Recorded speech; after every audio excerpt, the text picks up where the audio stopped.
आषाढी यात्रेच्या निमित्ताने पंढरपूर शहर तसेच पालखी मार्गावरती 12 लाख स्क्वेअर फुटावरती जवळपास असे भव्य जर्मन हँगर उभा करण्यात आलेले आणि ह्या जर्मन हँगरमध्ये मुख्यमंत्री सुविधा केंद्राची निर्मिती देखील करण्यात आलेली आहे।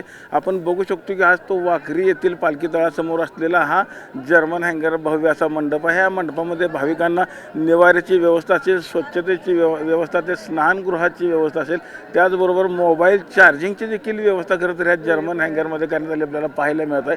आपण जर बघितलं तर अशा प्रकारचे भले मोठे जर्मन हँगर हे पंढरपूर शहरात जर बघितलं तर 65 एकर भागांमध्ये असतील, त्याचबरोबर पत्राशेड म्हणजे दर्शन बारीजवळ असेल आणि संपूर्ण पालखी मार्गावरती असे भव्य असे जर्मन हँगर उभे केले आपल्याला पाहायला मिळतं। त्याचं जर वैशिष्ट्य बघितलं तर ऊन, वारा, पाऊस त्याबरोबर आगीपासून देखील ह्या संरक्षण खरं तर भाविकांना मिळणार आहे। याचमध्ये जर बघितलं चरण सेवा असेल, आरोग्याच्या सेवा असतील, अशा वेगवेगळ्या सुविधा खरं तर जर्मन हँगरमध्ये दिल्या आपल्याला पाहायला मिळत आहेत। ग्रामविकास मंत्री जयकुमार गोरे यांच्या माध्यमातून खरं तर यावर्षी ह्या जर्मन हँगरची वाढ देखील करण्यात आलेली आहे आणि खास करून महिलांना देखील अशी वेगळी अशी ह्या वारकरी सुविधा केंद्रामध्ये व्यवस्था केलेली देखील आपल्याला पाहायला मिळते। त्यामुळे महिला असतील, खरं तर पुरुष वारकरी असतील आणि संपूर्णपणे या जर्मन हँगरचं खरं तर समाधान व्यक्त केलं आपल्याला पाहायला मिळत आहे। आता आज खरं तर पंढरपूर तालुक्यामध्ये सगळ्या ह्या ज्या पालख्या त्या प्रवेश करणार आहे आणि त्यांच्यासाठी खरं तर हे आता नव्याने तयार करण्यात आलेलं हे जर्मन हँगर मंडप आपण आता बघू शकतो।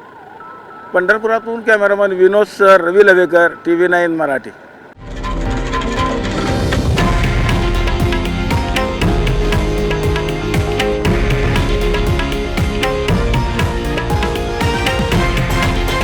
हे आहे देशातील नंबर 1 न्यूज नेटवर्क आणि आपण पाहत आहात TV9 मराठी, एकमेव।